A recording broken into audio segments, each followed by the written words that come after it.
Selamat siang, kembali lagi bersama saya Silvestra Ofrida Marlu, mahasiswa kelas A program studi sosiologi semester 7.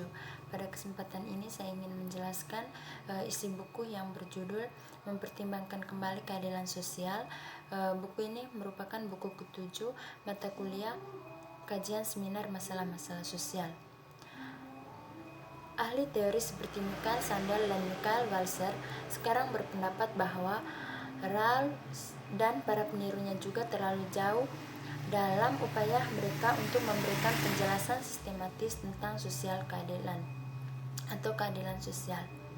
Hasilnya, kata mereka, adalah sebuah literatur yang steril, apolitis, dan akademis dalam arti yang paling buruk.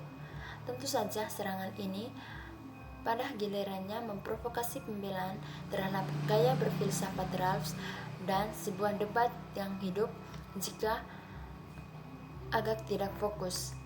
Tulisan Rothkirch tentang kesetaraan mewakili satu ekstrim sehubungan dengan jenis presisi yang mungkin diminta dari awal prinsip. Dia bertujuan tidak kurang dari deskripsi tentang apa yang lengkap, kesejahteraan antara setiap anggota masyarakat akan terlihat dengan mempertimbangkan sumber daya yang mungkin dimiliki setiap orang, efeknya keputusan dan tindakan setiap orang atas kepemilikan semua orang lain seluruh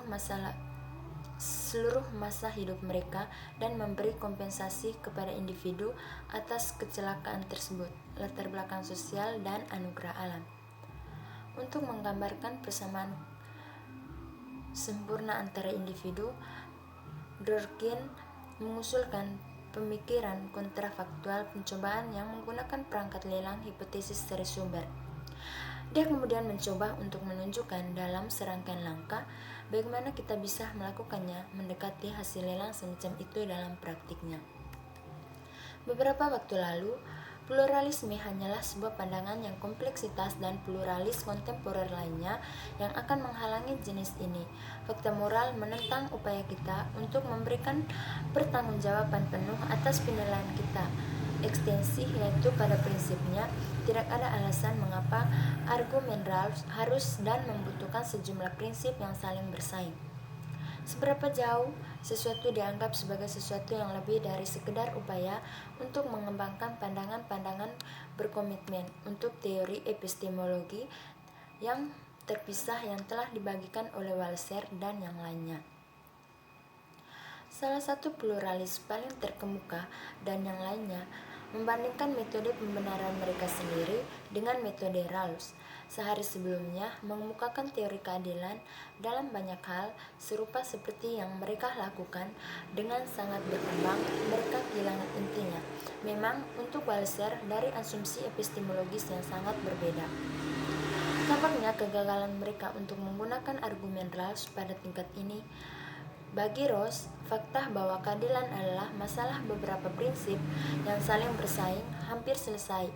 Metode pembenaran Rawls mengantisipasi episode dijamin oleh pengetahuan intuitif kita tentang tatanan moral, pandangan temologis dari para pluralis dan dirancang untuk mengambil alih dengan adil, independen, dan konvensi masyarakat tertentu. Titik di mana pandangan mereka gagal. Setiap kritik pluralis yang meyakinkan terhadap kedua bahwa ketika para ahli teori setuju pada tingkat matematika, mereka mungkin Rawls harus mulai dengan pengenalan ini. Masih tidak setuju tentang tingkat presisi yang pada akhirnya dapat jadi tampaknya tidak ada hubungan yang diperlukan antara dari prinsip pertama yang substantif.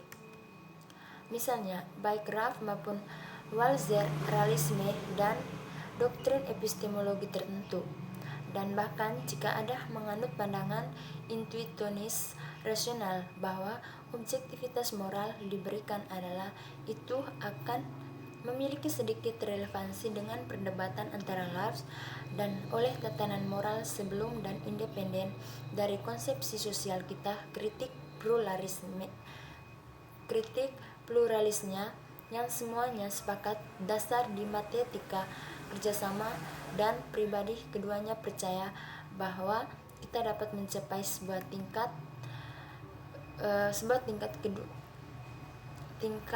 kedua. Poin ini membawa kita kembali pada perlunya secara langsung sebagai teori keadilan yang sesuai objektif. Dengan merumuskannya, dasar yang lebih dalam menilai manfaat substantif dari teori alternatif keadilan sosial, kesepakatan dalam budaya kita. Satu-satunya perbedaan adalah bahwa Rawls pergi, karena jika pengamatan ini benar, tidak ada cara lain untuk menangani lebih lanjut dalam mencoba untuk berasal dari titik awal mode untuk pembenaran dengan pernyataan yang ada.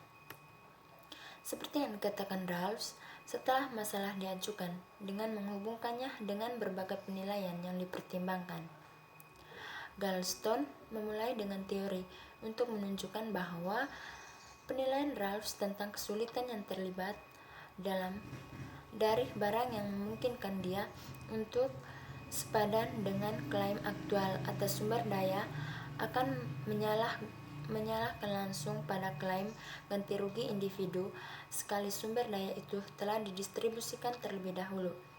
Tetapi solusinya untuk berkonsentrasi terutama pada metrik yang telah diusulkan untuk masalah pendistribusian awal sumber daya ekonomi memunculkan kembali semua mengukur klaim individu untuk kesejahteraan keseluruhan seperti yang dimiliki gagasan itu, kesulitan yang dirancang untuk dipecahkan oleh teori Dworkin. Ini telah banyak dipahami oleh Dworkin, Ackerman, dan lainnya.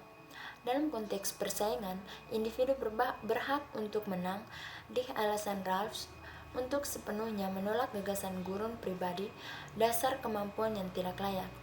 Tetapi hanya jika aset awal mereka tidak dibuat sudah sering dibahas. Ringkasan singkat tidak dapat dihindari. Bagaimanapun, gagasan persaingan adalah karena sepertinya masukkan akal itu sebagai pendahuluan untuk mengesampingkan bagian dari argumennya ini. Masalah utama dari keadilan sosial melibatkan keadilan keuntungan dan a theory of justice. Rawls berpendapat bahwa tidak ada yang dapat dianggap di upah dan konteks kompetitif pasar versi rumusan share melayani berdasarkan bakat alami mereka.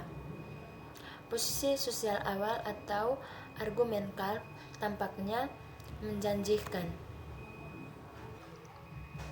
Share berpendapat bahwa ini upaya pribadi. Argumen Rawls tentu saja adalah semua gurun ini versi formulasi ulang juga gagal. Pangkalan itu sendiri tidak layak, tidak ada yang bertanggung jawab atas individu.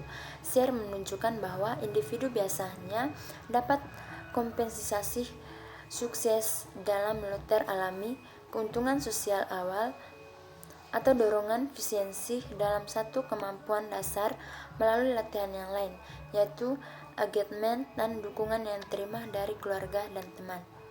Individu juga bisa telah mendapatkan sumber daya yang memungkinkan seseorang menjadi layak, maka tidak seorang pun layak mendapatkan manfaat yang mengalir dari sumber daya tersebut. Pada pandangan ini, file kemana berusaha yang artinya umumnya mereka mampu distribusi awal bakat dan keuntungan secara moral sewenang-wenang dalam melakukan upaya apa yang diperlukan untuk mencapai kesejahteraan yang setara. Sewenang-wenang ini mencemari distribusi selanjutnya. Prinsip mereka tidak mampu melakukan upaya persaingan yang wajar. Keadilan karena itu harus bertumpuk pada beberapa alasan lain dan tidak sewenang-wenang itu setiap konteks tertentu. Share berpendapat bahwa kondisi ini tampaknya cukup pada kapasitas keadilan yang dianggap Rawls sebagai karakteristik atau untuk melindungi gagasan gurun ekonomi, karena kapasitas untuk membuatnya semua anggota masyarakat yang tertib. Upaya kompetitif yang masuk akal di setiap tugas tampaknya terlalu menuntut. Argumen ini terlalu terkenal sehingga membutuhkan elaborasi lebih lanjut. Keadilan sosial karena pertama-tama kita harus menentukan kepemilikan awal secara terpisah. Berapa banyak asuransi yang akan dibeli setiap individu. Kedua, perangkat alasan keberatan serupa tampaknya berlaku di sini, tidak seperti pasar asuransi menjanjikan solusi pasti untuk pernyataan-pernyataan pada biasa pelelangan yang mengharuskan semua orang dapat meramalkan tentang jumlah dan jenis kompensasi karena individu tertentu apa yang akan terjadi ketika lelang selesai dan pandangan dan produksi. Demikian penjelasan mengenai isi buku ini, dan mohon maaf atas semua kekurangan. Ini apa yang saya jelaskan sesuai dengan apa yang saya pahami. Sekian dan terima kasih.